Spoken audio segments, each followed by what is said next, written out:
So hey everyone, welcome back to my colouring channel. So I know it's been a little bit, but I've decided at the moment Millie Marotta's colouring competition is out. So I asked you on my Facebook group if you wanted me to share how I do it with you. And well, from what I got from 3 people, yes, you did. So I decided to show you how I do my colouring entry, which is what we've got here. I'm also going to try and continue on with some of my other colouring videos today, try and get some of those. I may not upload this one till after the end colouring comp's finished, I'm not sure. I'm still working that out. So yeah, I really hope you'll enjoy this today, and if you do, please leave a like, subscribe or comment. But yeah, I'll be recording the parts for this video and hopefully doing a couple of other videos in the meantime.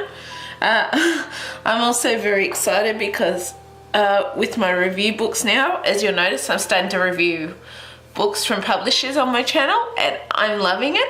And so yeah, I contacted Penguin Random House here in Australia, and they're actually sort of, from the email I've gotten, they're considering putting me on their book bloggers database, so I can request books from them too. But I'm quite excited because I'm loving doing this, and I'm particularly loving doing this for HarperCollins, and I really appreciate all the support.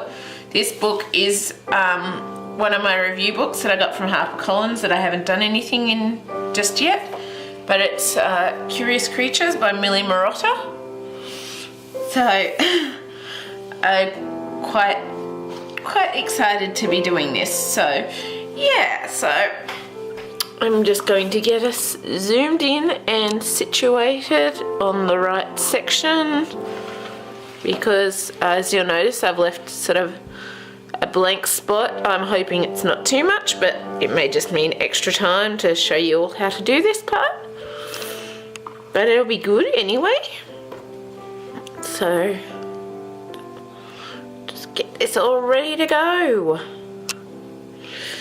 So you'll notice too that there are circles drawn on the background already.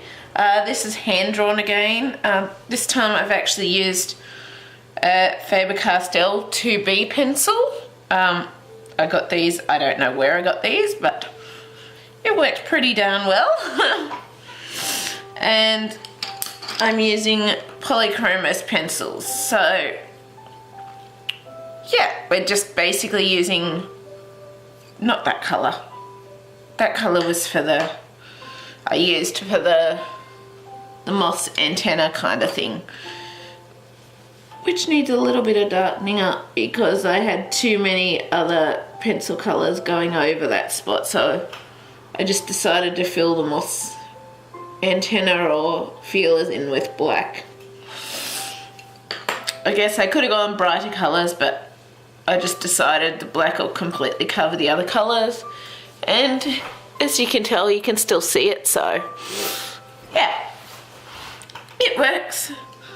So yeah, we're going to start with our Polychromos, and we're actually going to start with our blue violet, and also got our cloth here for colouring things.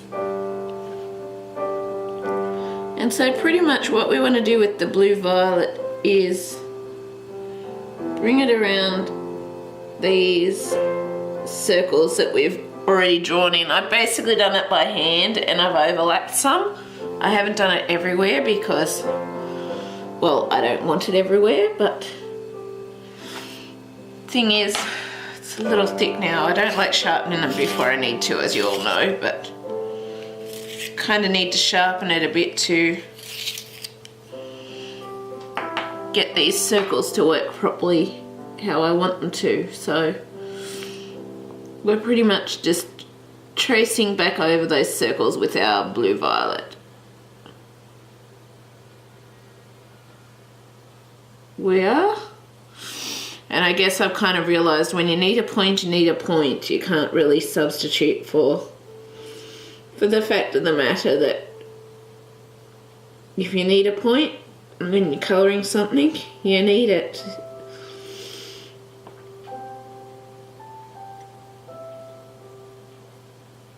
Just hopefully I won't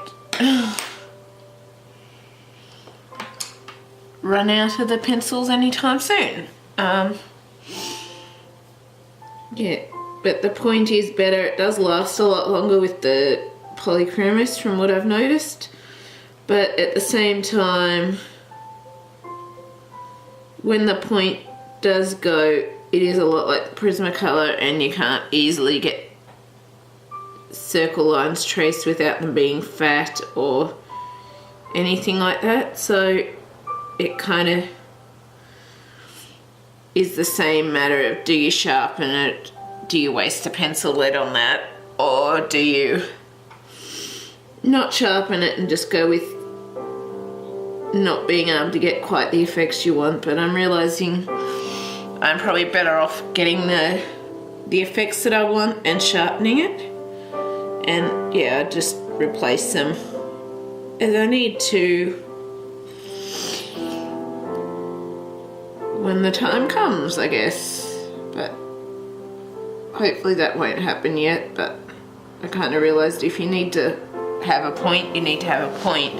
And it's like, I tried doing some of these other ones I did with sort of a not so sharp point, and it was actually a lot harder to get the circle looking how I wanted it to. So when I did it with more of a blunter tip, I wasn't able to get the circle how I wanted it to, and when I actually went to a sharper tip, it actually made it a lot easier on me to get the shape and the colour and the depth that I wanted when I was working on these, because as you'll notice, I kind of want the circles sticking out from these other pieces. So it was a lot easier to achieve that once I did have a sharp tip on my pencil. So that's another reason why I now think, well, if you need it sharp, you need it sharp kind of thing. But I found for me it made it a lot easier to do what I wanted to do by having a sharp tip.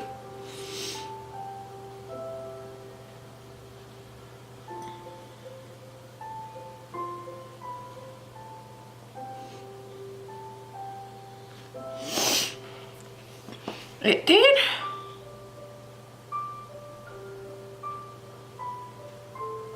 But basically feel free to do it how you want to, but I did find it a lot easier once I switched to a sharper tip to go over these circles that I want for my background pattern, because I really do want them to stand out.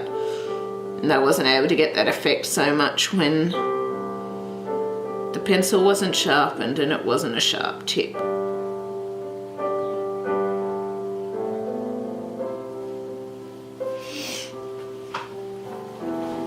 I'm just checking how much space I've got. There we go.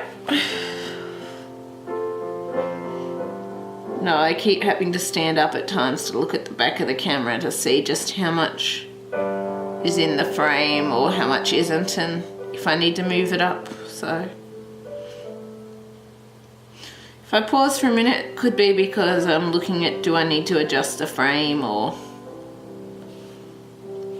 not.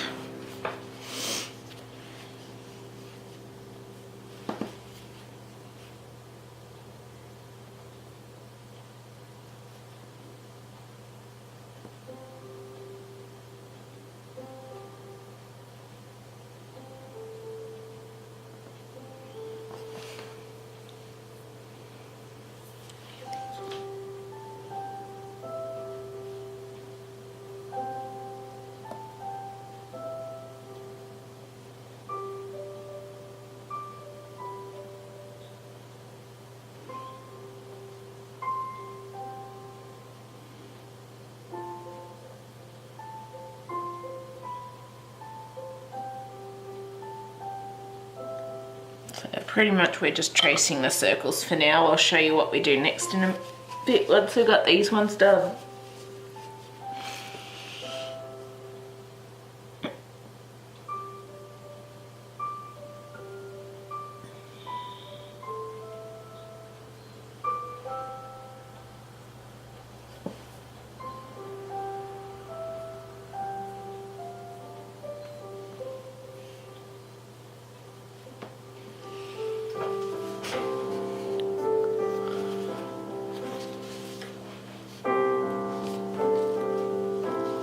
And we've also got our bit of cardboard in the back to support the images because of paper bubbling, and also because of the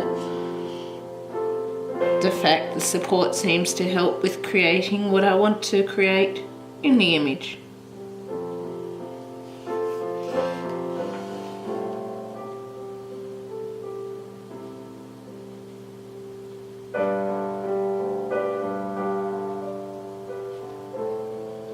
So I just decided to add this into my current videos, and I'm gonna aim to do some fairy tales and some serene and some other Millie Marotta video. I'll just see how time goes. I may just spend today bulk recording this so that I can work on it, because the competition's only got till September the 13th to be finished. So I'm sort of thinking, well, I'll probably spend a lot of today working on this and then work on some other videos other days. I'll just see how it goes. I'm thinking if I do post some parts of this up, I may post some parts, and then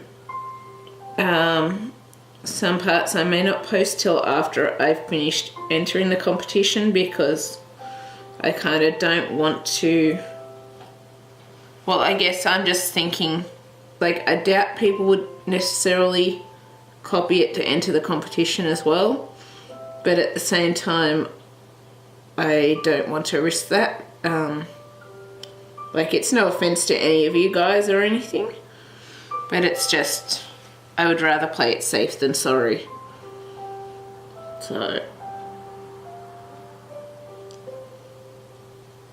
So if I can, I may just, that was why I was thinking I might try and get some other videos done for my other pieces if I can, to be able to at least get something up in the meantime. But I do want to show you how I do this one. It's just, yeah, I know there are people out there that will copy or steal things, and as a result, yeah, it causes issues and problems, and I don't want people copying and stealing what I'm doing and probably entering it before I do, because, yeah, I just don't want to take that risk. So no offense to anyone here, I will show you it, and I do want to, but at the same time I don't like it when people go and try and steal your work and claim it for their own, and because it causes all sorts of issues.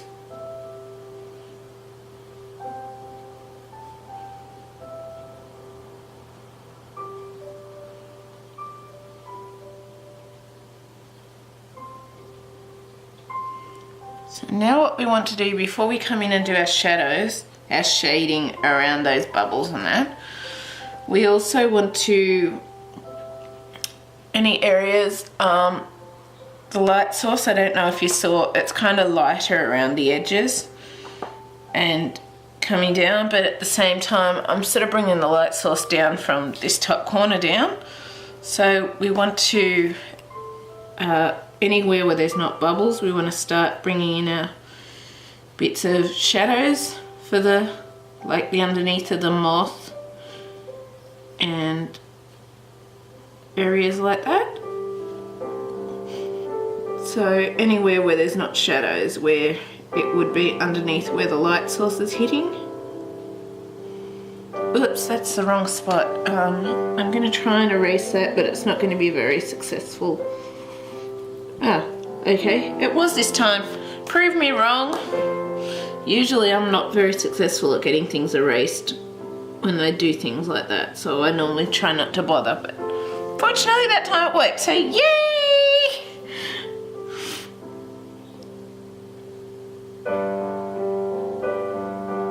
Let's see. No, there's no bubble there. So here we want a bit of shadows along the back of this leaf where the light doesn't hit. And same with, I don't think I've got a bubble under here because I can't actually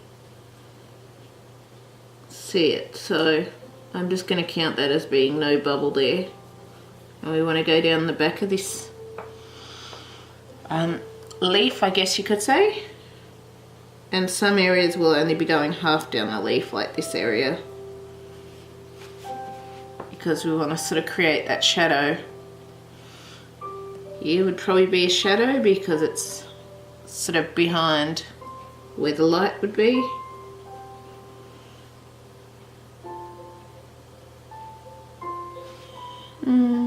That one I think I'll leave the shadow bit up the top there.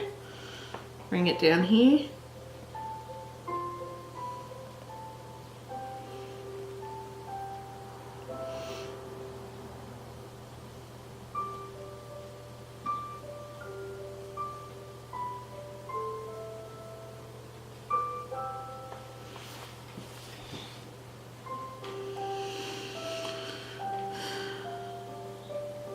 So yeah, pretty much just anywhere that's going from where the light source is and coming from up this direction, I'm basically just drawing in shadow lines.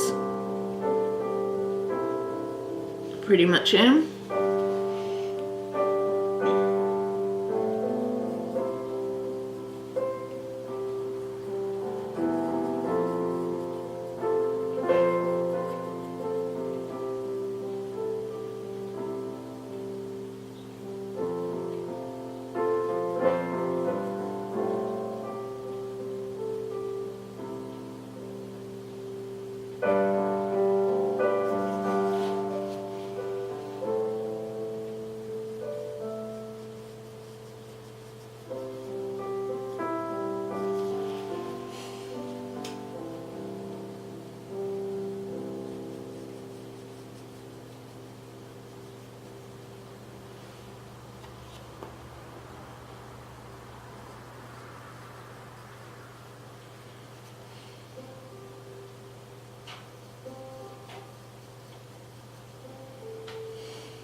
Oops, I didn't need to draw the shadow in that spot. Oh well, it's there now.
Now what we want to do is basically bring in our light shadows around these areas.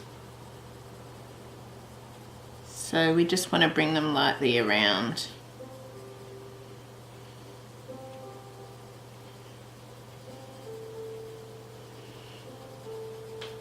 And I'll show you how to do the bubble bits next once we've, because we're already 20 minutes into this. So yeah.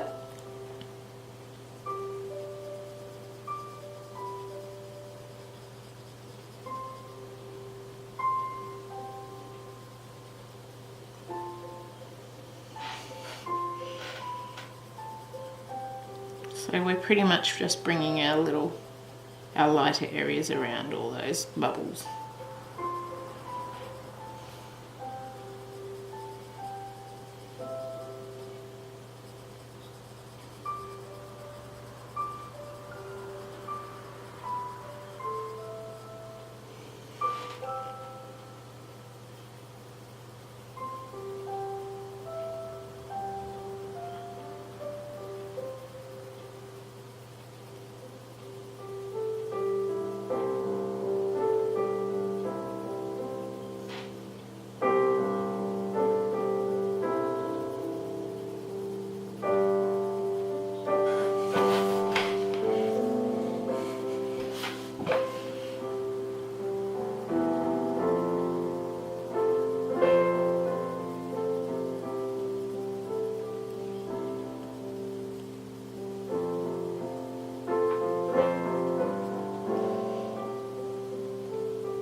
we're just about finished here. So what I'm going to do, because we're getting to the end of our 30 minutes, I'm going to pause it and then I'll bring you back and show you how to use the blue violet in the bubbles and where exactly we use it in the bubbles. And yes, and then we'll continue from there. So I hope you're enjoying this, and yeah, I will see you shortly. So hey everyone, we're back. So we're just going to come in now with our blue violet, and we're going to basically, we're going to use it just on these outer bits where the bubbles are. So just these outer areas where we've got bubbles, we just want to bring a bit of our blue violet in there.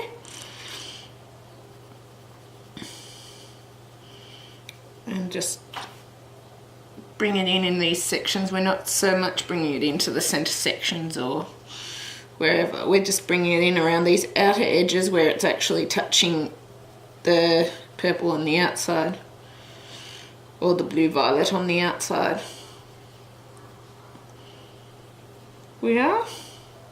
So any of the inner sections we aren't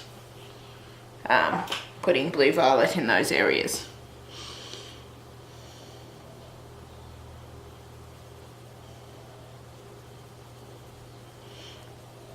We are, and we're just pretty much doing that for every bubble.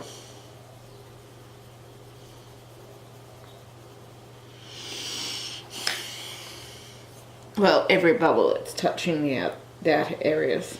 Anyway, all the bits that are touching the outer areas.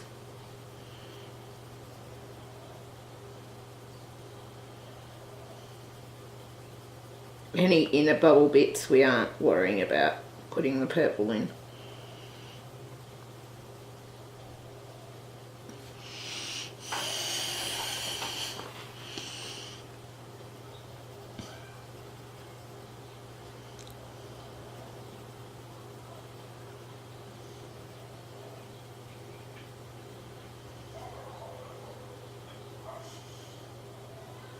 We missed putting a bit of shades on the outside of this bit.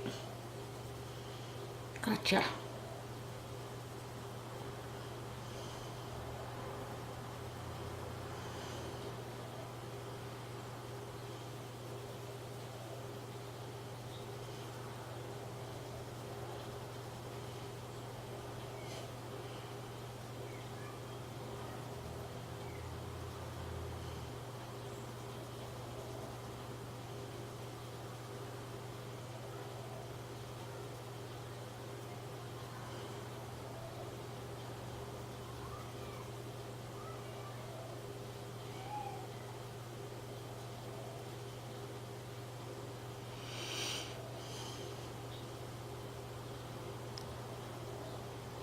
So I'm just trying to double check and make sure I don't miss areas.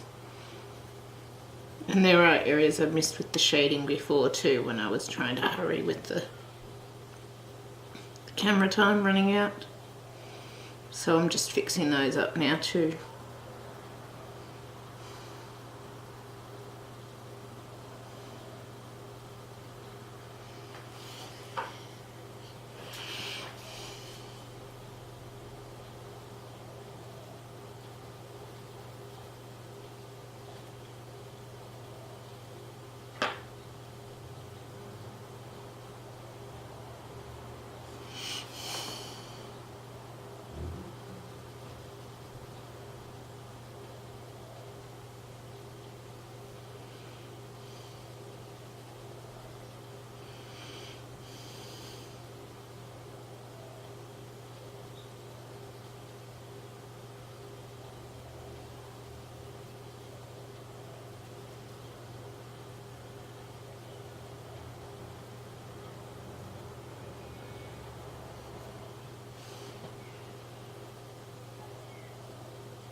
Oh, I've forgotten to put the music on. I'll be just 1 minute and I'll be back.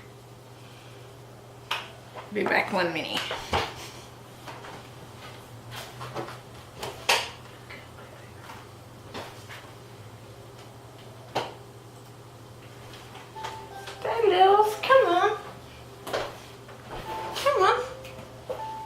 talking, Millie. Aww. She's walked away from me. Bummer.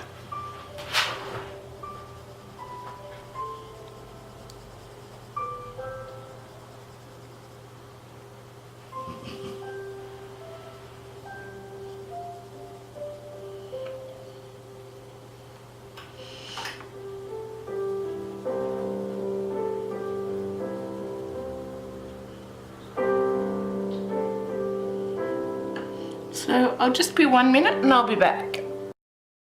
So I'm back. I just remembered I had to put the bin out tonight because it's a rubbish night here. So yeah, I thought I'd better do that while I remembered. So yeah, we'll just continue on here with our blue violet. And we're trying to just mostly bring it in where these spots are, because this is their shadows, and hopefully as we go the bubbles will show out a bit more like they did with the other ones. It doesn't look quite as dark as the others, but I don't know. I guess we can always fix things up as we go. We can.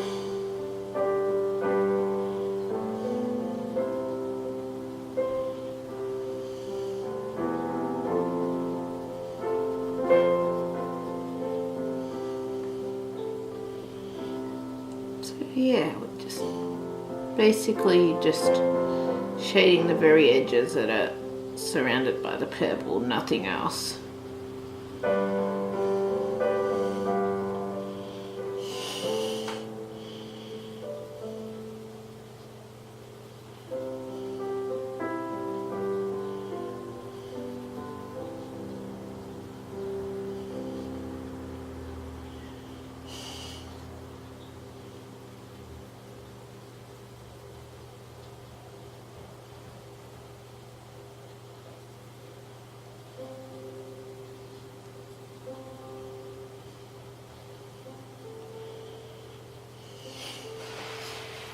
Move it down. I just realised I was out of the camera frame. Whoops.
Looks like everything there. So now what we want to do is, yeah, we're only 3 minutes in, is coming with our crimson, Polychromos crimson. And pretty much what we want to do as usual is bring that over all the other shades. I will show you what we're doing for lighter areas once this bit's done, because it's easier to do the main shadow areas and then bring in our lighter tones and that for the bubbles and for the outside area.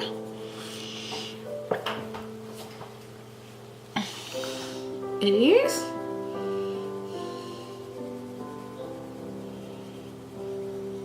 Oops, I missed it there.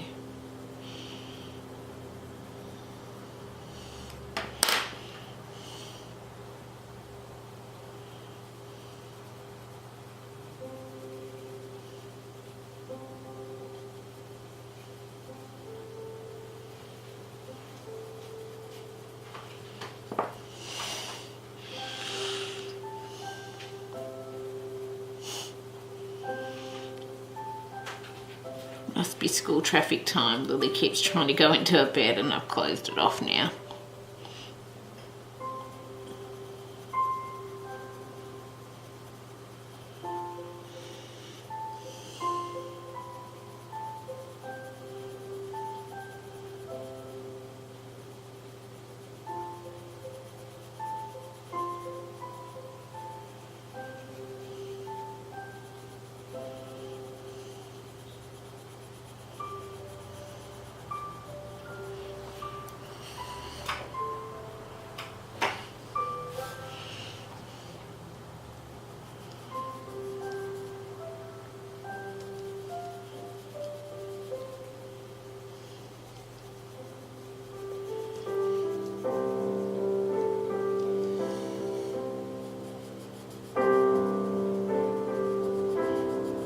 some of these lighter areas too, except for where the bubbles are, we want to bring in our crimson instead in those areas, as long as there's not bubbles in those spots already, because we want to leave the bubble spots open for the bubble stuff. Well, I don't know if they're bubbles or just spots or what, but I was kind of thinking of bubble sort of shape, but it's not so much bubbles because it's a background, I guess, and it's on the moth and plants and that, so more, I guess, just a unique background kind of thing. I was just using bubbles as my inspiration.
Trying not to miss any areas like I did previously.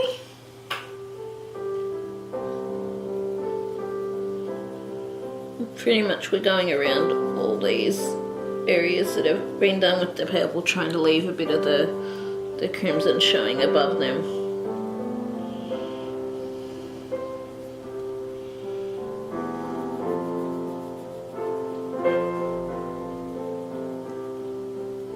If possible.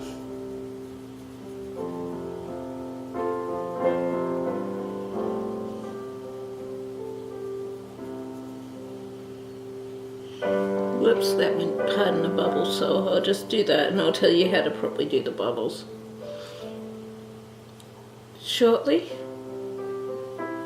I'll just do these bubbles and then I'll tell you how to do the others soon.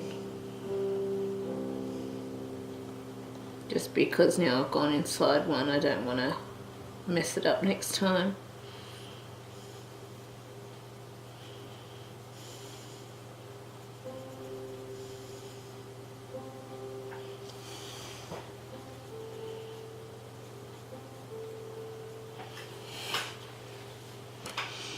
But as you can tell, we've still got plenty of bubbles to show you how to do the bubbles, or patterns, or whichever. I keep thinking of them as bubbles because they very much remind me of bubbles overlapping each other. So yeah.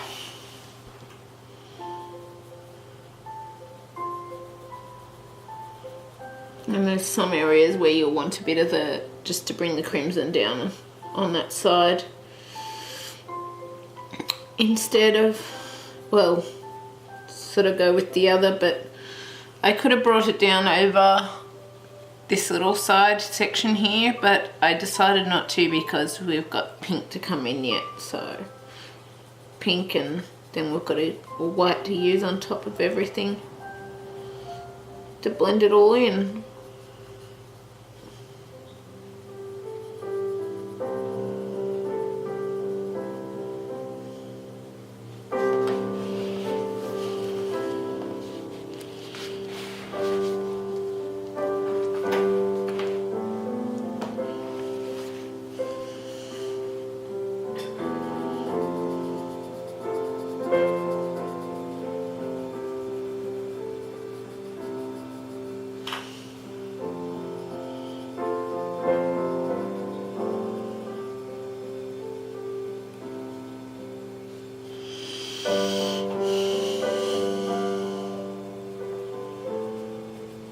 See here, we're going to bring our magenta down on the light side there,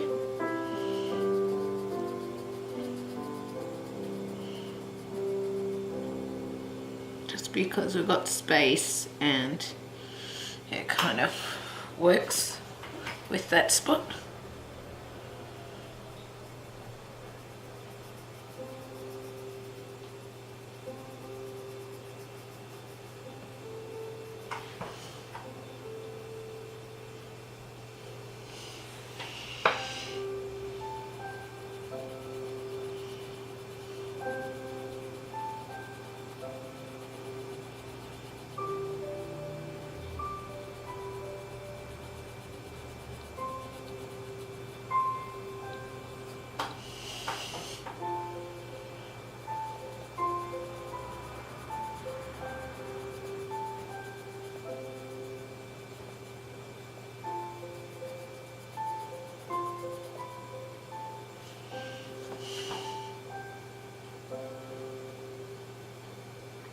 Trying not to miss any of these little areas, little niches.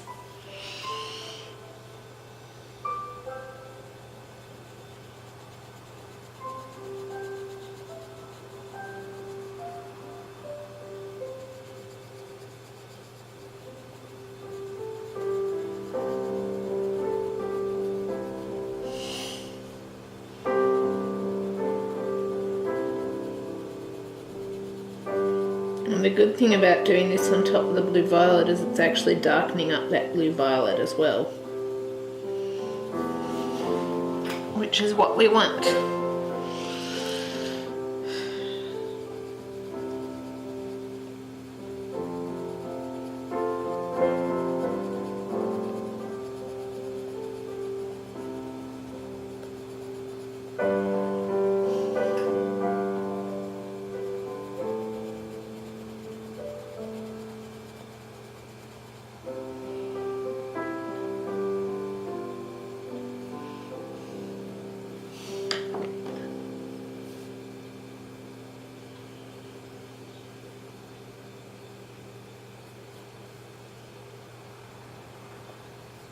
Just darken those ones up slightly with the blue violet.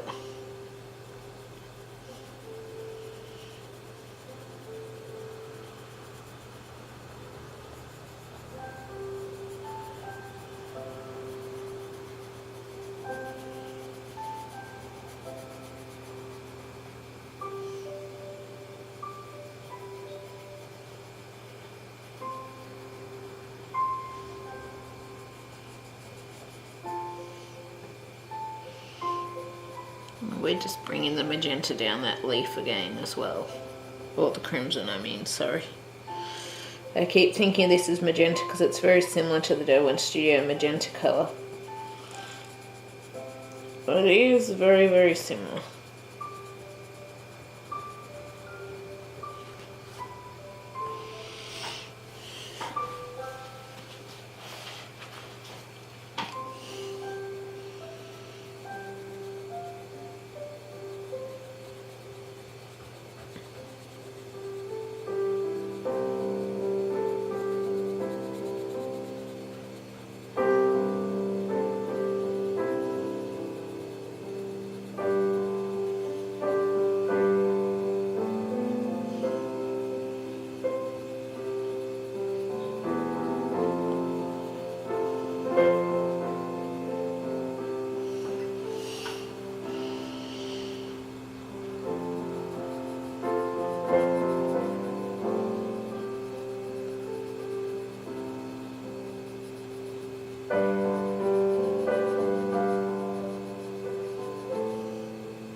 And there's some areas where I won't be worrying with putting the magenta along the leaf either, because of the fact that some areas don't have a lot of space left and I still want to fit in some of the other colours, so I kind of leave those spaces for the other colours instead.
Okay, now what we want to do is go around all those outer areas with our light shadows. As you may remember from before, this spot here does have a bit of white in the way, so I'm just going to need to do a little bit extra there, and we'll go over that spot again with the white to blend it in properly.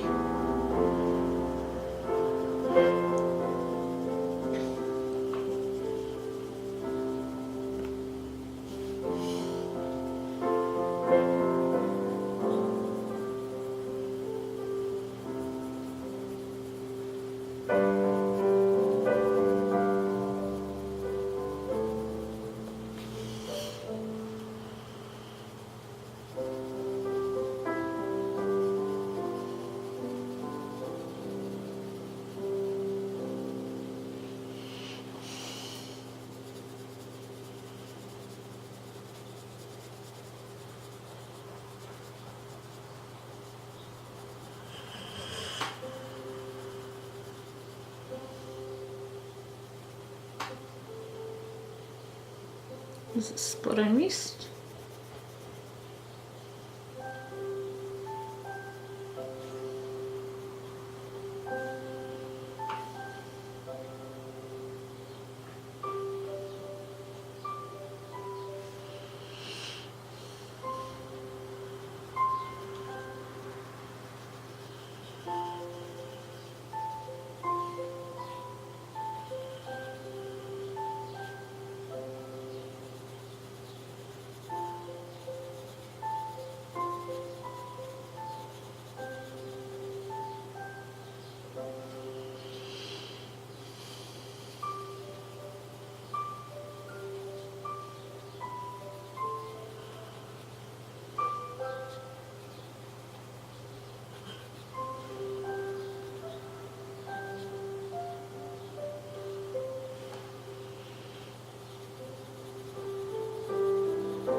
Okay, so I'm just going to pause it there for a minute and I'll be back and we'll continue with our crimson on our bubbles.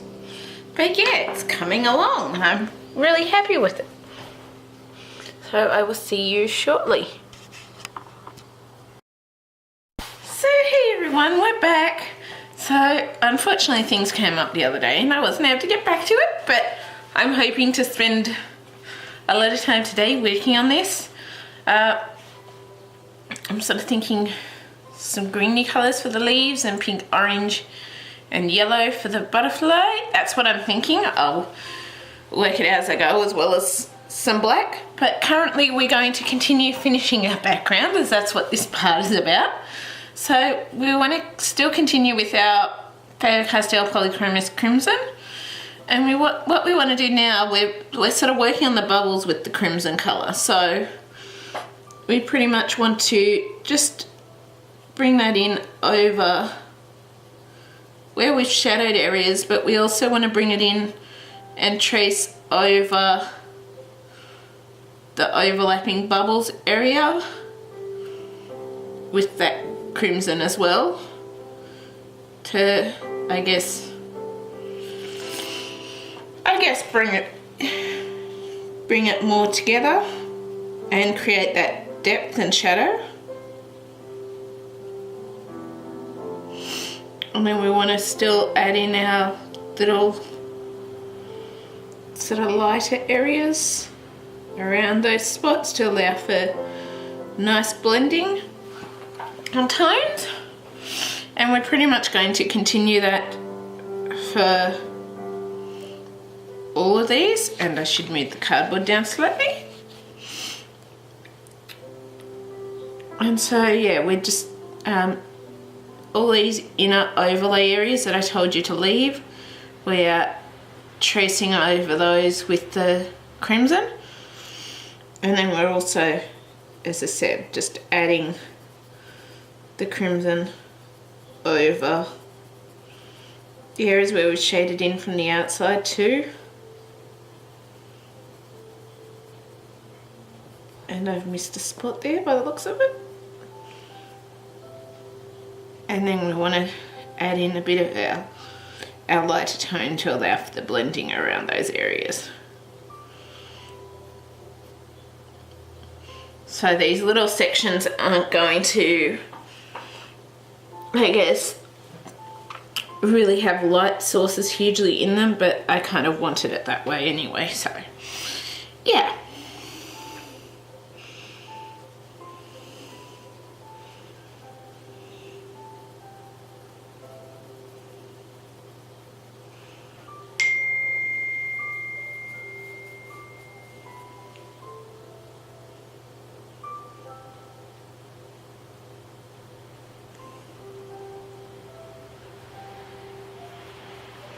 I'll check that text message later.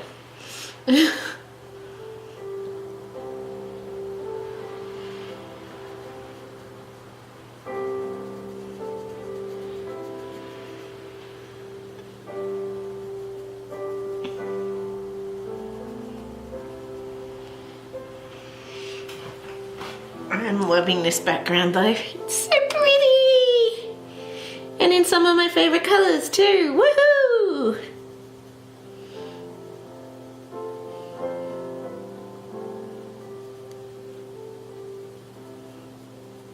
Just where you think you want to add in a bit more of the crimson, feel free to do so. Yeah, so we're pretty much going to continue with the bubbles with this, just doing what I've just explained for a couple of those. Well, I guess they're kind of bubbles. I'm just going to call them bubbles because otherwise I'm going to keep calling them bubbles when there might be something else, and it's like, I just get confused. So yeah, we'll just stick with bubbles for now, even though it's not exactly bubbles because it's just, well, I guess it's an interesting kind of bubble background, but not a usual bubble background, and I'm making it look fantasy-esque, so it's kind of a fantasy background. But yeah, I'm just going to keep going with this. I hope I have explained how to do those enough. If you need to a written explanation or whatever, let me know in the comments and I will respond to you and explain things. And yeah, I'll explain how to do it again if you need me to. But right now it's pretty simple. You're basically just tracing along any lines with the crimson, going over any shadow areas, and there's one spot I've missed some shadows, and basically just doing your bits of light sources as well because, well, yeah, well, bits of light sources as you can with the bubbles. Like, I'm trying to leave space, and this is what I forgot to mention, I'm trying to leave some space in the bubble for our lighter areas as much as possible, but it won't happen in everyone because they are smallish areas.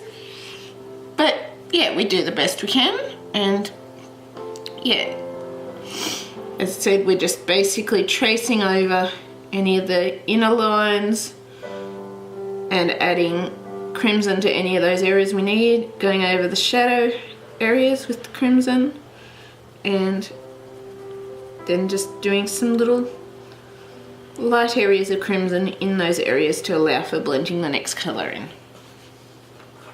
So as you'll see, we're starting to get a bit of that going into it, which is interesting. Like, I have considered just leaving a patch with like these whitey tones and no pink, but then I kind of think, well, like in some ways it would probably look weird because it's just the one patch, but it's like I like the look of it, but at the same time I feel it kind of fills in a lot better once you add the pink into it. So that's why I'm adding the pink into it as well. Excuse me, I've just got the burps after lunch. No good, no good at all.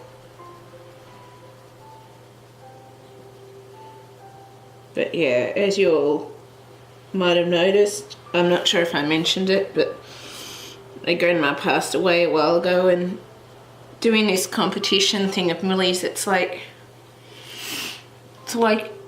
not just that it's helping me to heal and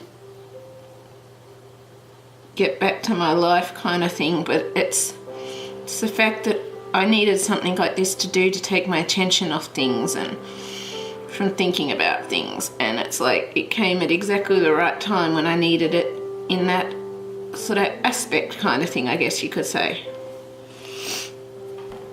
And so it's helping me to be able to, I guess, move forwards. Well, not totally move forwards, but it is helping me to just accept things and start trying to move forwards with my life again. And the colouring stuff is just, I don't know, it's like when I'm doing it, it just,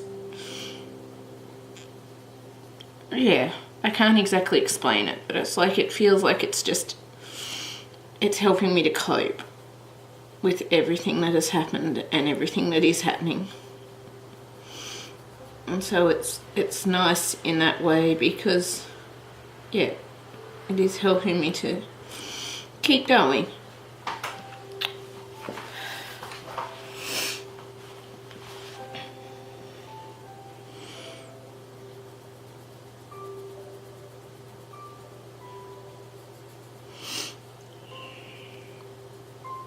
So it's very good timing for me.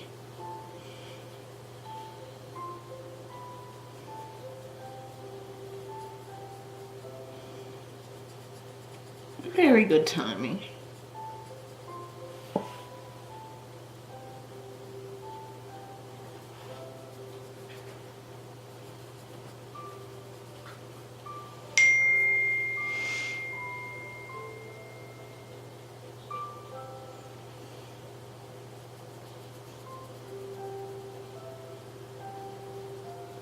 I'll respond to that in a bit. I'm busy at the minute colouring. Or doing colouring videos. Yay! I love doing this so much. I really do.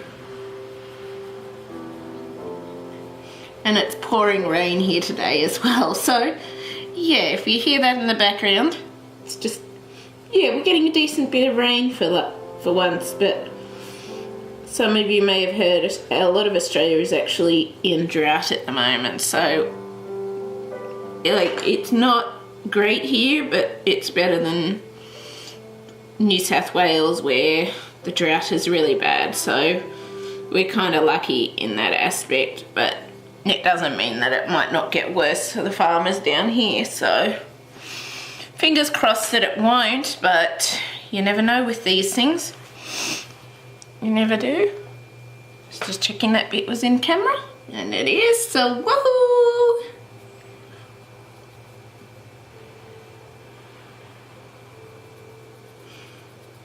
I'm feeling insanely happy today.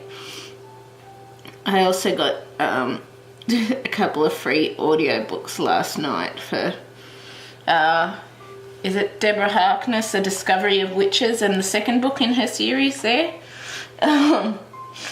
Yeah.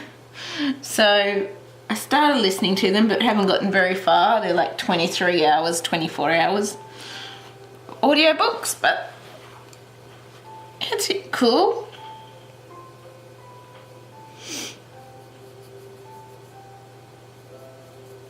It's from Audible, so obviously there's a subscription, but I'm considering cancelling before I pay like whilst I want it, it's at the time, like, I don't really have the funds, but I just felt it would be nice to have a couple of books to listen to via audio when I need to take my mind off things and that,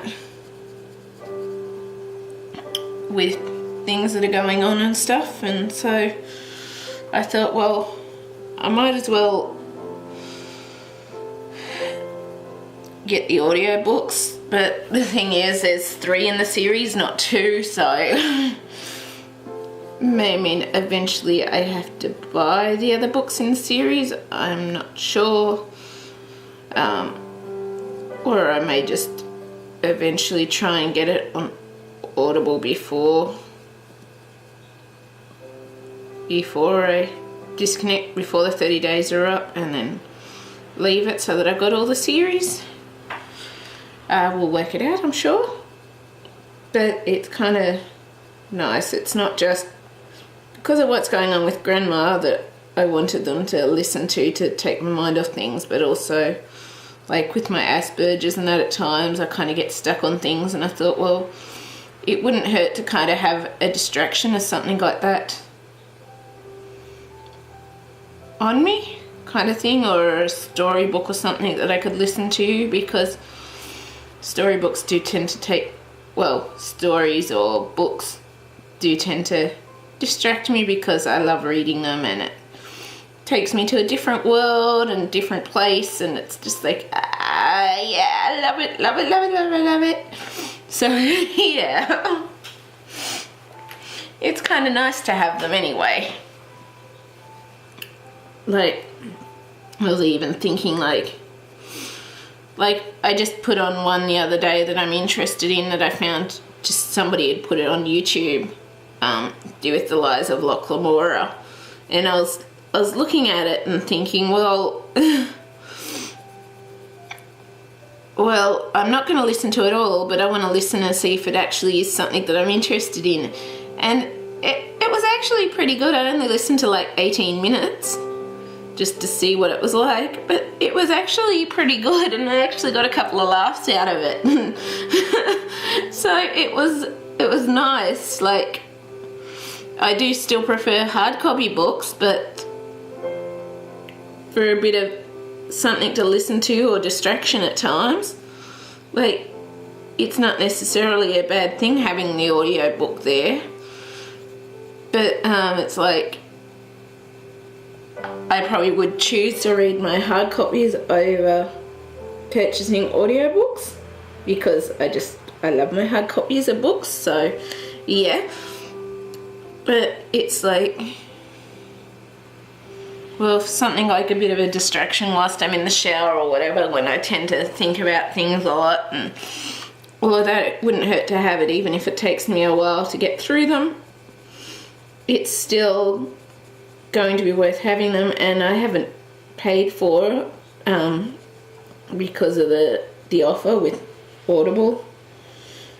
Like, I found an offer that was actually 2 free books rather than 1 free book. But I figure, well, since I get to keep it at the end and that, even if I quit during the free trial, I figure, well, it won't hurt to have that there to listen to and take my mind off things at different times when I need it, kind of thing. So I decided, well, I might as well get them for that, and later on, if it comes to it, I can always, well, yeah, I guess listen to them when I need to, even if it means restarting it or whatever. But I'll probably always be I always try to take some hardcover books with me wherever I go somewhere, which isn't much, but yeah, I figured it won't hurt having them anyway, because it really helped to take my mind off things last night when I did it.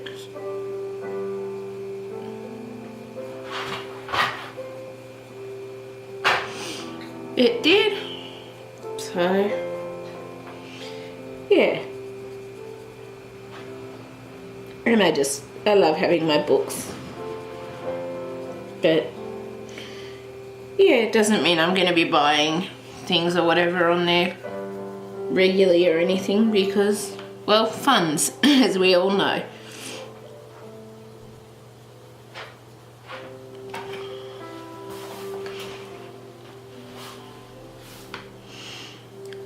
But it still doesn't hurt to have something if you can get something for free that'll help you out when you need it. It really doesn't hurt.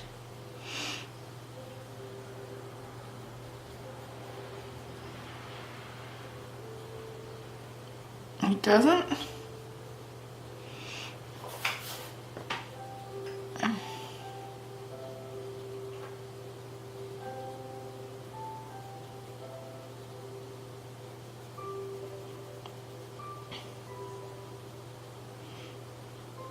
And it's like, those books aren't necessarily cheap either. Like, the ones that I got were like nearly $30 Australian.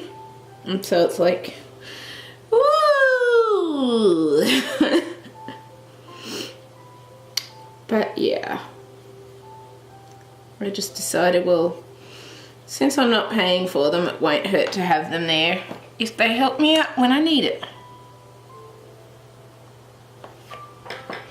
It won't. I also wanted to just sit here and listen to Audible whilst colouring today, but I realised that, well, I did offer to do videos of this, and it's probably copyright using the Audible books, so I kind of thought, well, I probably shouldn't use the Audible books whilst I'm sitting here colouring and chatting to you, because it's like, yeah, I don't want to risk any copyright stuff on my YouTube channel either. But doesn't mean that I can't talk about it.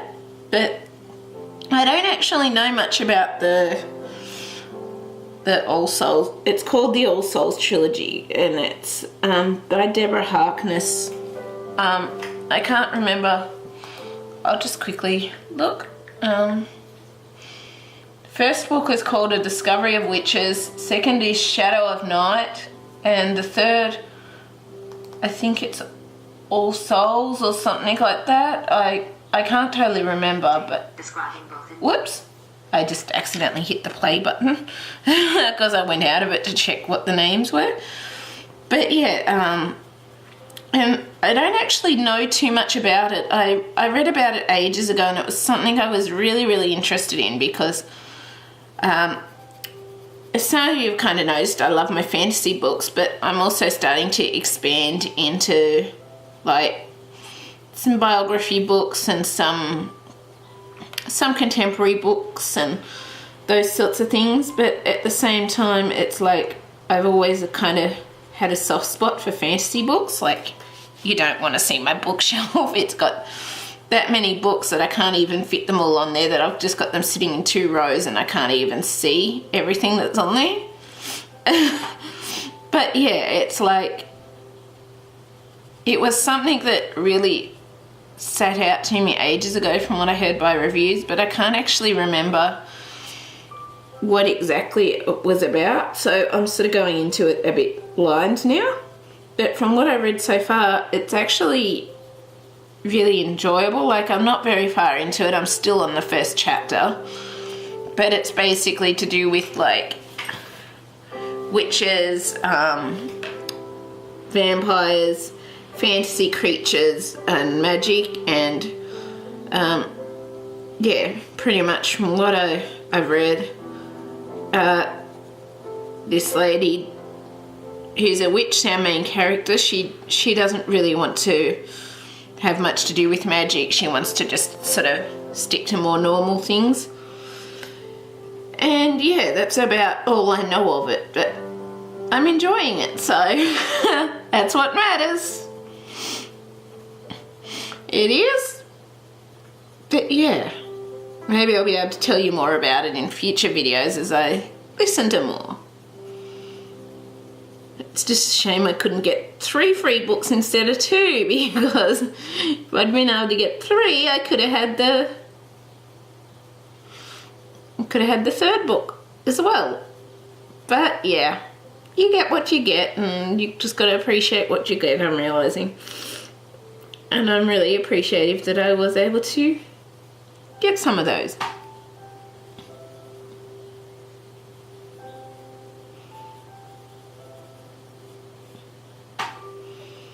I just found a couple of spots I'd missed doing light shadows on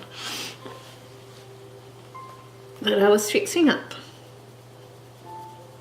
But yeah, I just love my reading and my books, and I've always been a big book fan. I'll tell you a story.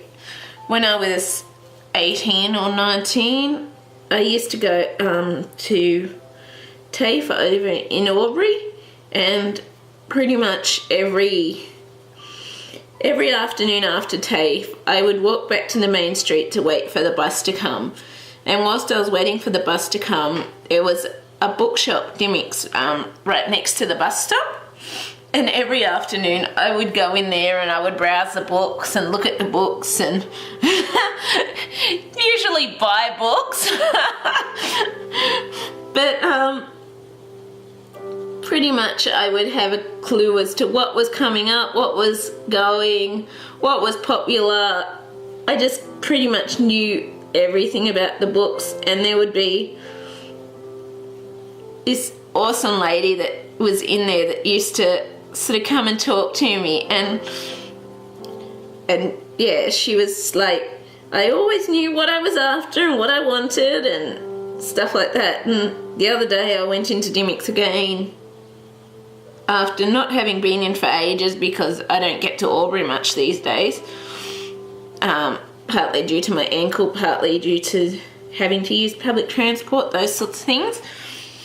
But I pretty much went in there, and she was in there, and she remembered me from that time, and I told her about that I was doing a bit of, like, I guess, reviews for HarperCollins, but not doing it on the back of the book, but doing stuff like that. And she was so happy, and she said it really doesn't surprise her with my love of books that I've always had. But at the same time, she was really happy to know that I was getting the opportunity to do that and have fun doing that. And yeah, it was really nice to run into her again, and she remembered some of the old times, and we had a bit of a chat, and it was so nice, and I really enjoyed seeing her again because it's been so long. So, but yeah, pretty much, I guess it shows how much I've always loved books. But yeah, anyway, we've finished our crimson now, so what we're going to actually do next, we're going to pause briefly, and then we're going to come in with our pink. And yeah, we're going to do that, and then it'll be our white, and then, woo, we finished our background. So yeah, loving it. But yeah, so I will see you shortly, but I guess the moral of the story is it just shows just how much I've always loved books. So yeah. Anyway, I will see you shortly. So we're back, everyone. So yes, next part of the colours. So yeah, so now we're going to pretty much come in with our light purple pink, and I'm probably going to do a mix of the pink and white and alternate between this, because otherwise with this background it kind of gets confusing as to where you've done white, where you haven't. So that's how I'm going to come into this. So we're going to start with our Fabercastell Polychromos light purple pink, and we pretty much want to bring it over all the other colours as usual, I guess you could say. And as you'll notice, this spot down here already does have some white areas on it, but we kind of want to still bring that white there. I'm going to do the bubbles last, as with the other parts. And we're just going to bring in our white Faber-Castell Polychromos, and we want to go over those colours there, just the little spot that we've done just then, because we want to kind of blend those colours into the other colours. And then we're going to continue it. Well, I might just actually leave the white there, and oops, you probably didn't see that spot. Oops, it was out of camera. So the little spot I did was just down here, just to make sure that is, I guess, blended. And it looks like I've started rubbing a bit of the paper colour off there, I'm not sure.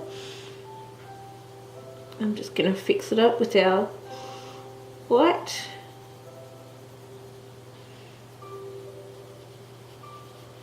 And our pink if possible. Yeah.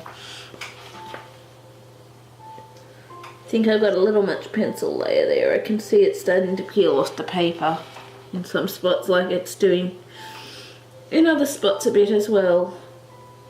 Not every spot, but I think it's also the fact that it already had white on some of those spots, so that sort of caused an extra layer that some of the other layers didn't have. It is, so yeah, I think that might be part of it, the fact that it already had a bit of white in that spot. And then we're just going to come up here, and yeah, what we're going to do, we're going to bring our pink into this spot. We just want to fill in these spots close to the areas with the white and the pink, so that we know for sure that those little spots are kind of done, where they sort of connect. But I think what might be causing the issue down that bottom spot, where it's sort of like you can see some white spots through the paper, like the paper's starting to not hold up to all the layers, and I think that's to do with the fact that there was some white on there beforehand. Sometimes it also happens when there's just, well, typically it tends to happen when there's just too many layers of pencils, so I'm assuming that's what's going on there anyway.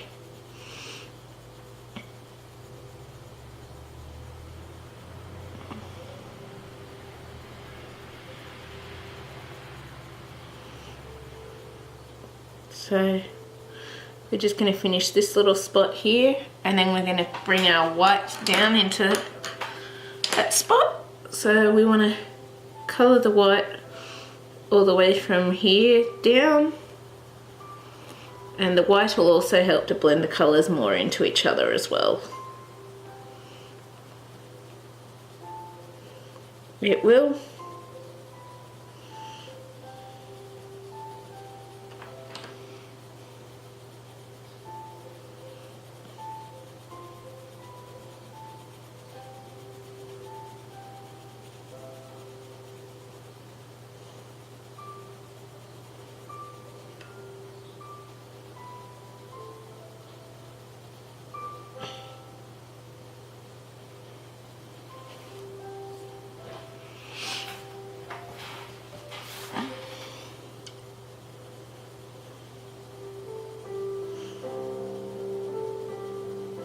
And there's some areas where you aren't going to be able to get so much of the white spots between it, but just because of the amount of space, but we just fill those spots in with the light purple pink. So as you can tell, that's kind of how we've started that there. So what we're going to do, we're actually going to continue that here with our light purple pink, and we're just going to pretty much continue down here doing our little light source areas, and we want to continue that all the way around these bubble areas.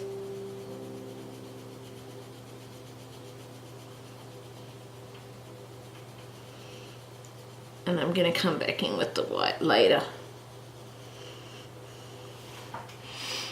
But yeah,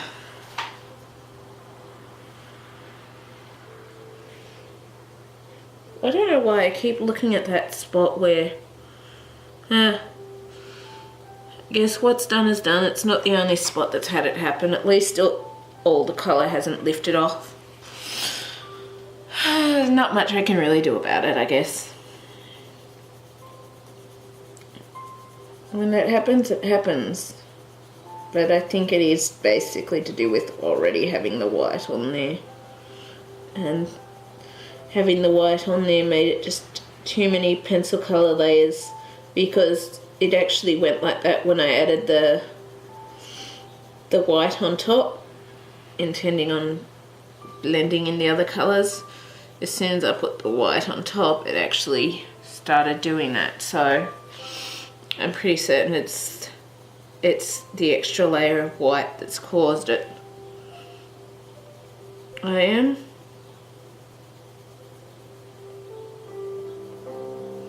We want to make sure that we fill in any of these areas, just leave the bubbles free for now.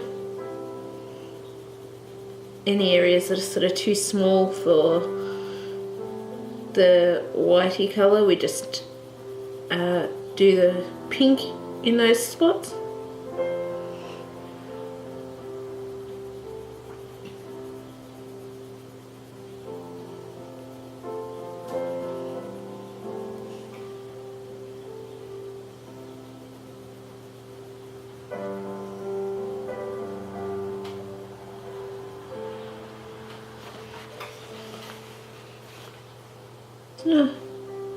It's happening in a few spots a bit, so I guess it's just to do with the amount of layers on the paper, amount of the pencil layers on the paper. But you can't really see it that much, so I guess I shouldn't be worrying about it.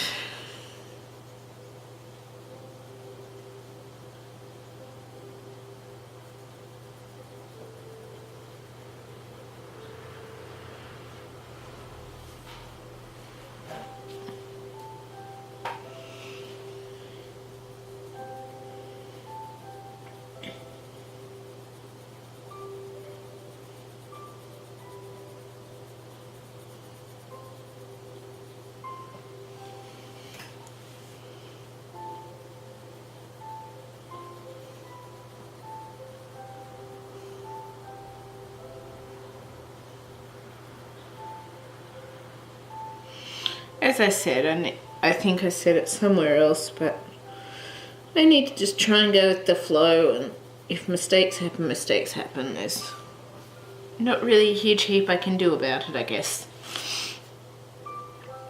As much as I may want to.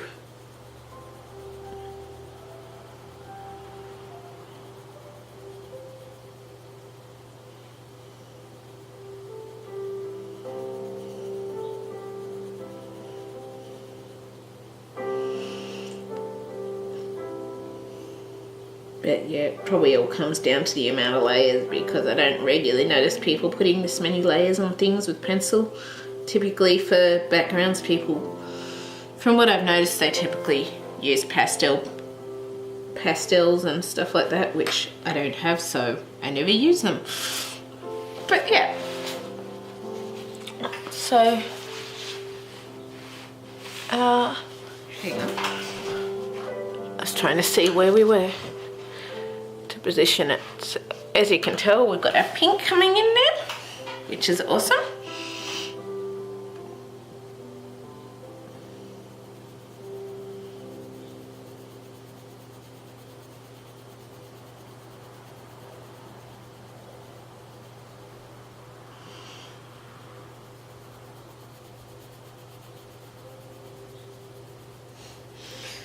But as people tell me, I pick too much at the little mistakes and little things, because I'm a bit of a perfectionist with how I like to do things.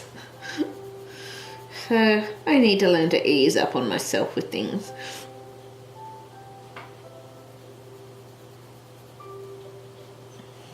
I do.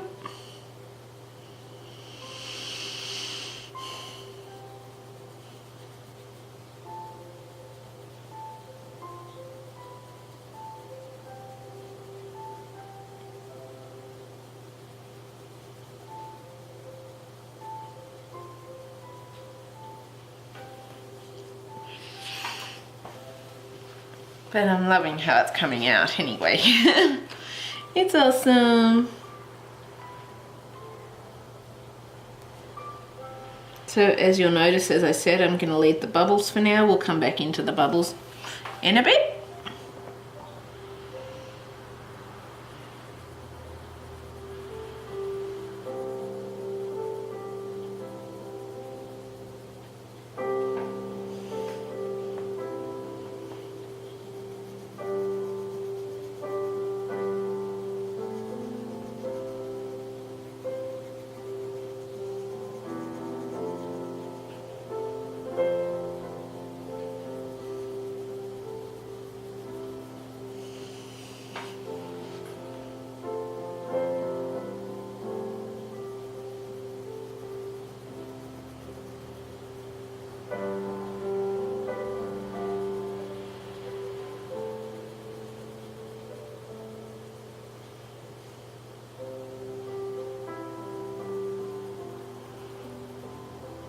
Where the shadows are though, due to the bubbles, it can get kind of confusing to work out which is bubbles, which isn't, to do with, I guess, having things where you want them. We forgot a bit of a lighter shade in this spot here. But it's kind of confusing as you get more of the background colours added on. It can get confusing as to which is bubbles, which isn't. So you kind of sometimes have to double check as to what is the bubbles, what isn't. Just so you're not putting things, I guess, where you don't want them necessarily.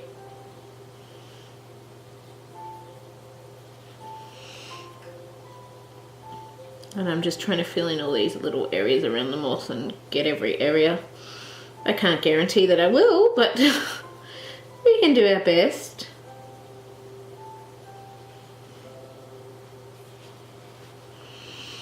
We can.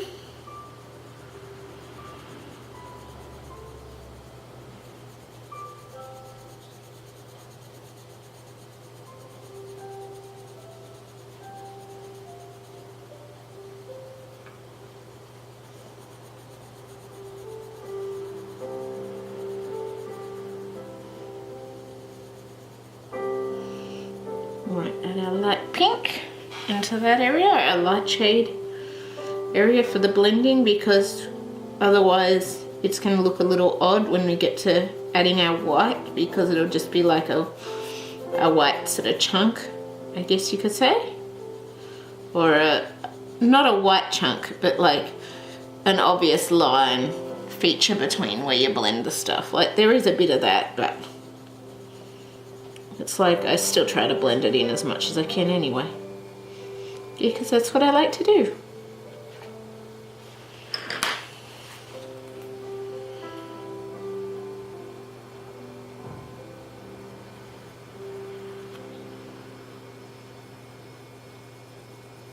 I'm not sure if I did that one or not, but it doesn't hurt to redo things.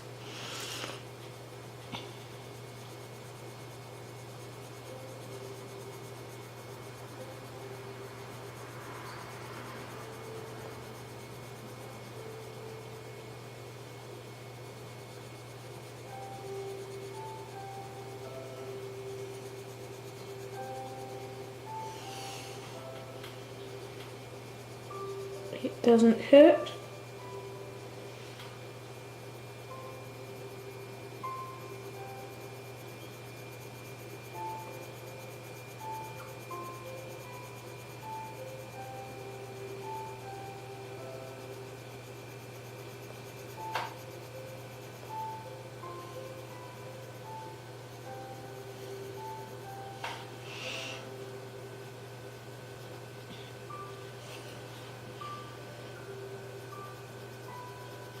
So you notice too, it gets slightly quicker with each layer you add, because each of the areas gets smaller and you're just shading over those areas. Like, I won't deny it's taken me hours to do this background. Like, yeah, like hours. Took me like 2 or 3 days to do the section that was off camera, because, well, I guess I was working out exactly how I wanted it to look and that, but also because of the fact that it's actually quite a detailed background and a lot of it is freestyle or hand-drawn, which is how I like doing things, but yeah.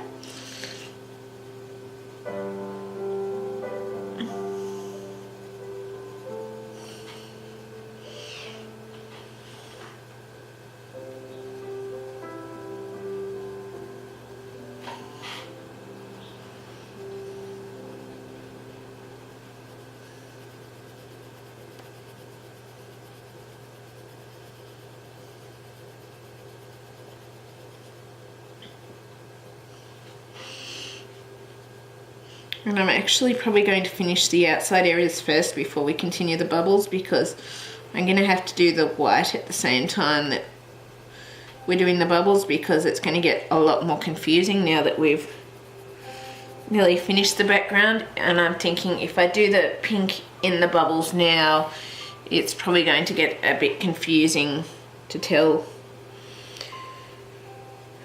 where those bubbles go and all of that sort of stuff. So I'm thinking I'm going to finish the white areas on these backgrounds for you. I'm going to come in with that once we're back from brief break, and then we'll come in and do the pinks and the whites as we go around with each of these spots. So yeah, I hope you're enjoying this, and I will see you again shortly. So we're back, everyone. So now, as I said, what we're going to do, we're basically going to come in with our white Faber-Castell Polychromos pencil. And as you remember, these couple of little spots up here have been done, but all the spots from up further and just down here haven't.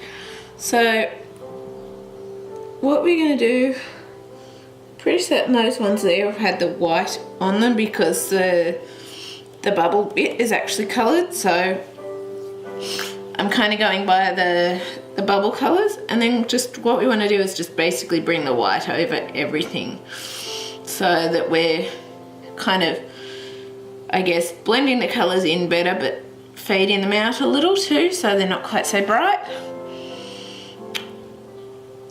And yeah, just anywhere where sort of it's not bubbles, we want to bring the white over right now. And in these little areas here, we want to try and blend the pink down where the whitish bits are to make it look a bit pinkish in those sort of white areas, but a lot lighter than the pink areas as well.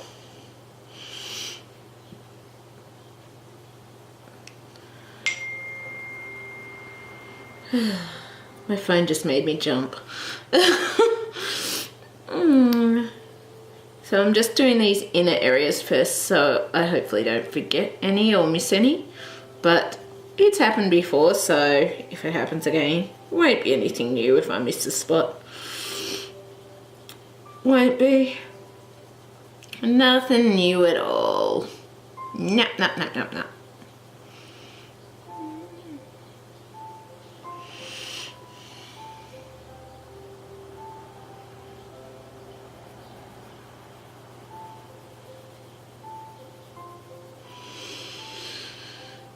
But I'm still loving how it's coming out though.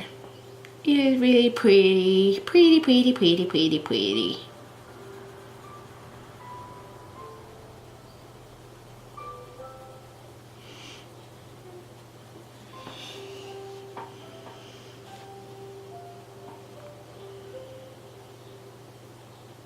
White area there.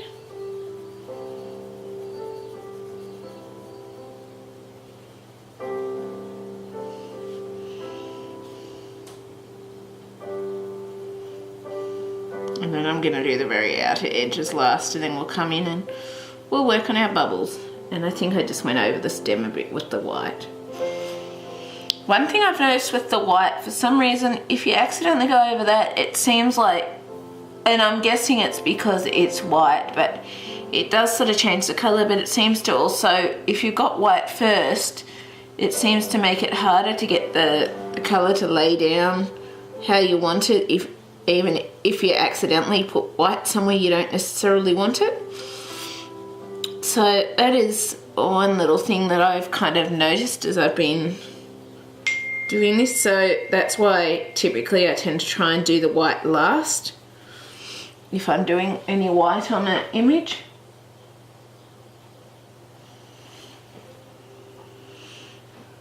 It is.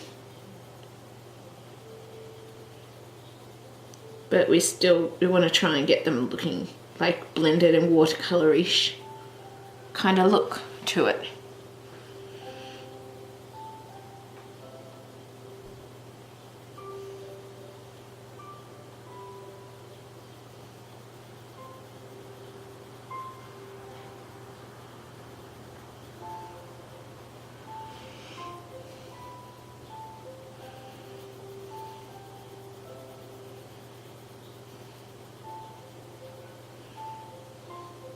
But I'm loving how the effects are sort of coming together for this background.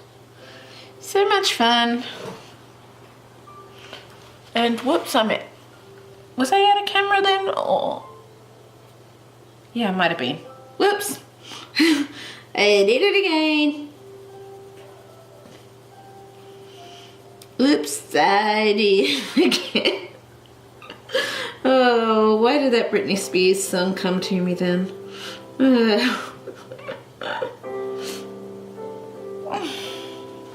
It's not like I'm playing with anyone's hearts.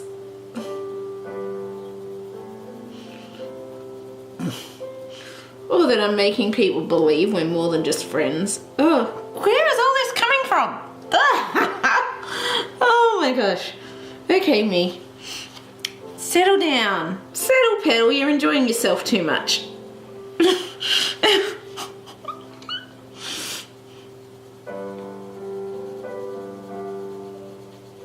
So now we're bringing, I think I've gotten all the spots on the inside, I'm hoping.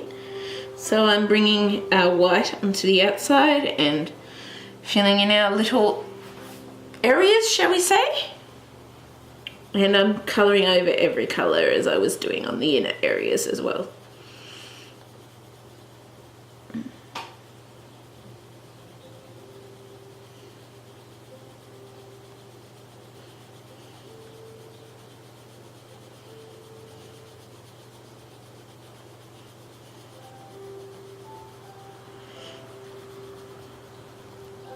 Trying to make sure that we get everything looking how we want it to.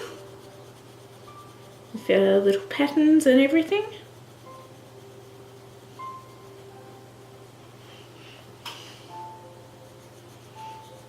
And so some of these areas I'll actually do the white on it first, but because of the colour blending from the other colours into those areas, some of your little lighter areas may just bleed into looking like the other colours, but that's fine. I kind of want like the mismatched sort of background anyway, as you're noticing. We're sort of going for it with some light areas, some darker areas, and we're just trying to blend it all in together so it's looking like it's one pretty little fantasy-esque background. Ooh, I didn't realise white would actually show up on cardboard. Nice! I didn't realise that it would show up on a greyish cardboard. I should have, because I've watched people abusing white on the darker coloured boards and stuff before, and I've used whites on black card ages ago when I was in school, but it's like, for some reason I'd forgotten that it actually worked like that.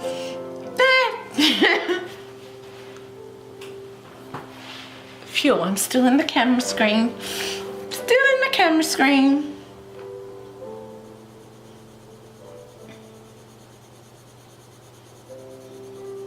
So as you'll notice, I'm just blending over all our lighter areas and our slightly darker areas, creating our lighter areas and darker areas, and just using the white to sort of make it a bit more pastel-y and also blend things in even better than what they were, because I find the white is quite effective in that matter.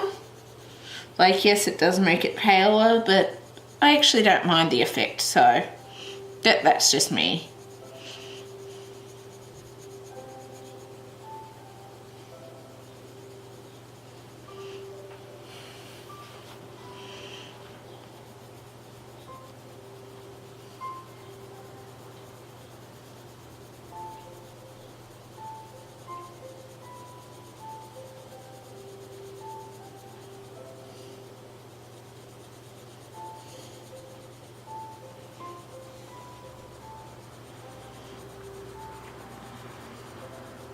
In fact, I quite like that effect when I use it.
So now that we've done that, I'm just going to pause for a minute because I want to go and erase pencil colours off the board and off the back of the page, because this board does have other colours on it, and I'm noticing as I'm colouring the background it tends to transfer, and then we're going to come back and continue our bubbles. So I will be back very soon. So hey everyone, I'm back. I had to stop and download everything off the card because I didn't realise it was full.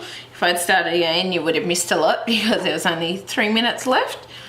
So yeah, as I said, we were going to come in and finish the bubbles with this part, and then our background is done. So I've also transferred off the majority of the background pieces. I've also gone through and been looking at colour combos for the rest of the moth. So I'll show you roughly. We've chosen this colour combo here for the moth. For the leaves, we've got this colour combo right here, which is pretty. This colour combo here, this colour combo, this greeny colour combo, and this purple colour combo over the far side here. So it'll be quite pretty, I think. So yeah, I'm looking forward to doing those and getting onto those parts. And we're also going to use, as you've noticed with the antennas, I've used a bit of black on the moth antennas as well. I'm going to continue a little bit of that black in the moth, but not too much. So I'm just going to use a little bit of black in some areas of the moth. So yeah, we'll show you that anyway when we get to it. So now we're going to continue with our light purple pink, and what we want to do is we want to bring that into these bubbles, and we're basically going to be alternating between the light purple pink and the white. So I probably won't put the captions for all the light purple pink and white changes because it's going to be happening so regularly. So I'll just say alternate between light purple pink and white on the caption so that you have an idea to alternate with the bubbles as required. And we just want to colour the light purple pink, the bubbles which don't have much space left, we just fill them in with the light purple pink. But then what we're also going to do is we still want to go over those with the white as well. So then we're just alternating it to the white, and that is why I said I'll probably put just alternate between light purple pink and white rather than keeping on trying to put the captions up every time I swap, because it's going to be really regular. So yeah. And then I'll also show you, once we get to some of these bigger ones, we'll be able to have some odd patches of white, little lighter tones in it, but that'll sort of Won't be as regular. Mostly they'll be filled in and finished with the pink. Yeah, I still think it looks cool anyway. I still think it does.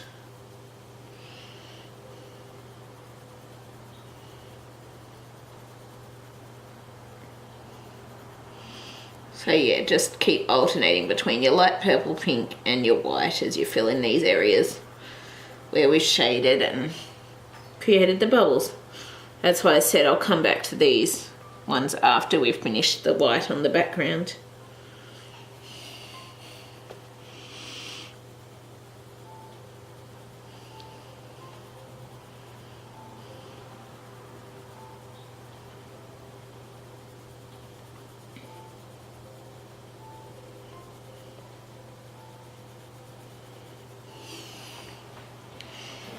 So I just want to check. Yeah, you can see that. Good, good, good, good, good.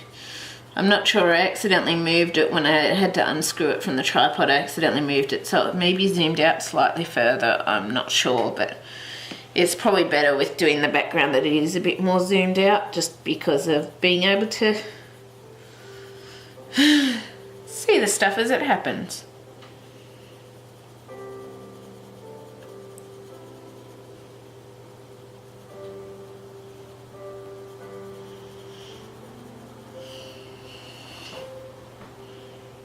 And so here might be one where we try and leave a bit of white or lighter area.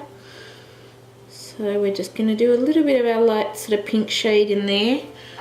And then here is also part of one of the bubbles. And then what we want to do is basically bring our white in and down into that sort of where our light pink shade was, to turn that sort of lighter if possible.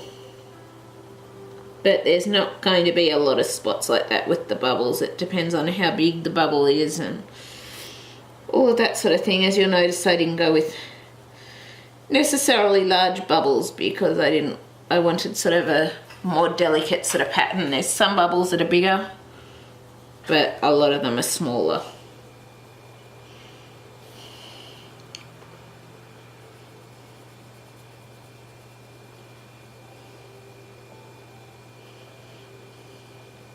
Yeah.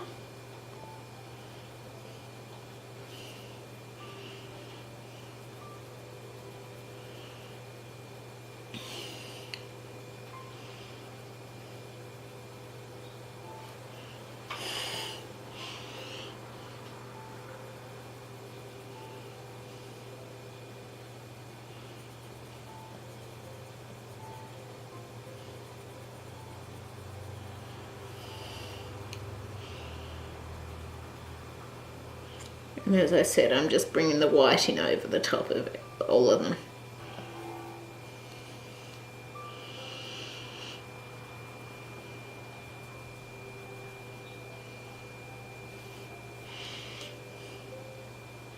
Whoops.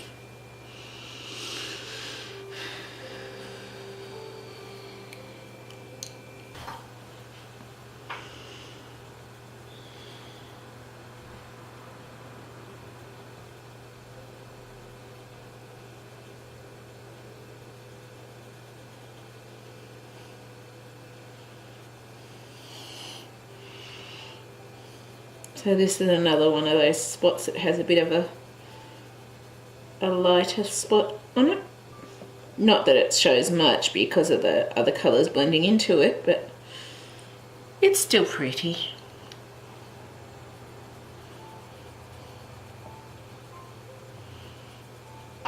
So I've chosen 5 different leaf colours because we've got 5 different leaves. And the vine stems are different for each of them too, so yeah.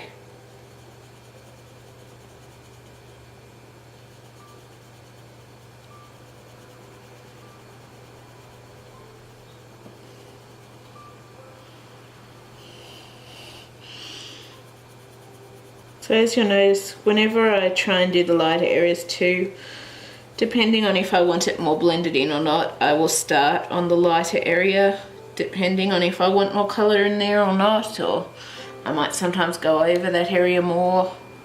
It sort of depends. And I've got a bit of a cramp starting.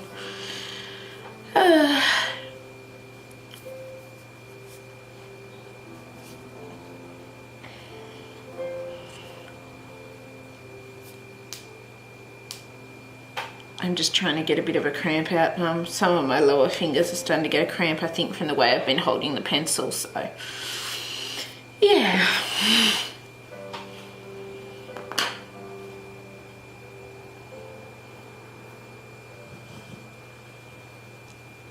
Might have to rest momentarily between doing this one, cook some dinner and stuff like that, and then I can start on the next part. I might have to, just so that I've got time to get the cramp out of my hands. Well, it'll be an early dinner if I do dinner, but we'll work it out. So I'm just doing the white as I go so I don't forget to colour in any of the bubbles as well.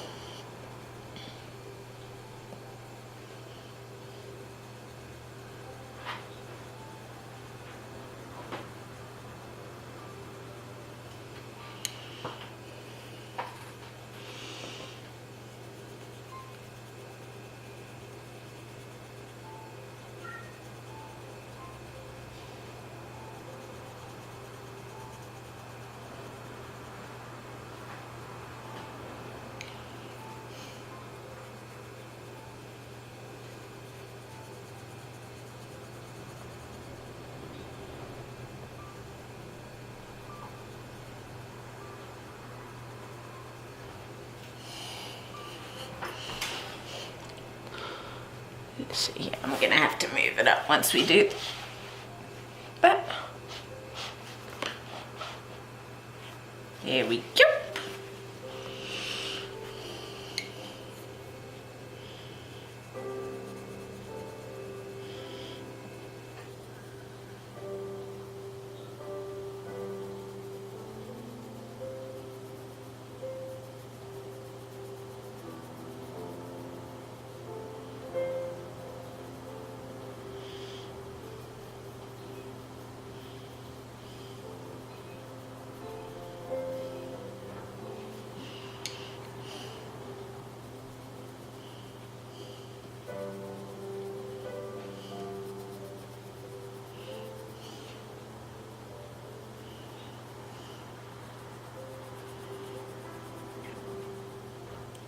I think I coloured a bit over where I was going to put some black then.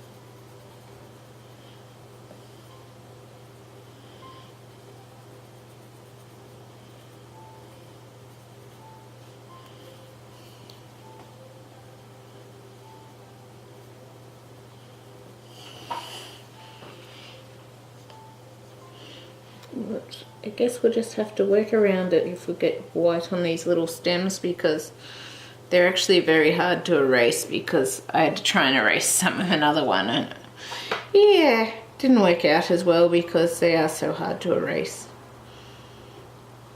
So better to try and cover them if you can.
So we're nearly there, we're nearly done with our background.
Getting pencil colour all over the areas that I don't want it.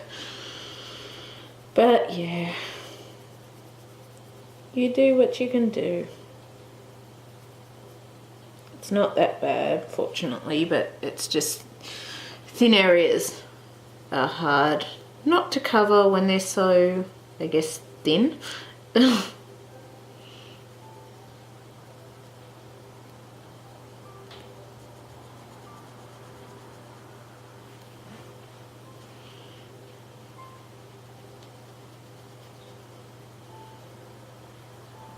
I'm not sure if I did the white on this one, so I was just redoing it in case.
3 left. So I think what I'm going to do next part is do the black bits on the butterfly and at least the stems, and then maybe add some other parts into that. I'm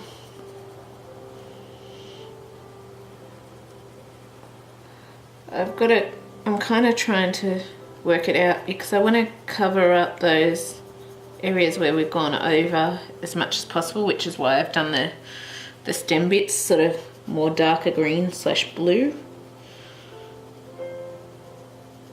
I want to try and cover those over. I'm hoping I haven't gotten too much white on those thin stem areas to stop it from taking properly, because I don't really want white streaks if I can avoid it in there, because I have tried erasing, and whilst it kind of worked, it did erase other parts as well on another part, so it's kind of like, yeah, no point to trying to erase those little parts, because then I just have to redo and fix up those things. And I wonder if the spots where I was erasing is those spots where I noticed the paper was a bit more worn when I coloured it. That would be interesting and would probably make sense, actually. I hadn't thought of that. Nice! But that would make sense,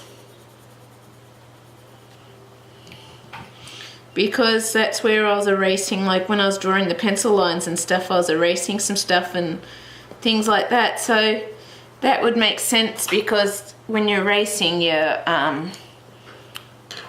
taking away some of the durability of the paper when you erase the stuff. So yeah, that would make sense. Anyway, that is our current bit finished. I'll just zoom out so you can see it. Trying not to bump the candle. And yeah, I hope you've enjoyed how to do this background. And yeah, next I think I'm going to start with some of these stems that aren't attached to certain leaves, and do them. And then I think after that we're also going to do a little bit of the black on the butterfly. Then I think we're going to start on our leaf colours, I'm thinking. I think I'm going to start with the leaf colours, and then the last thing we'll do is the butterfly. So yeah, I really hope you're enjoying this, and I'll see you later. Bye!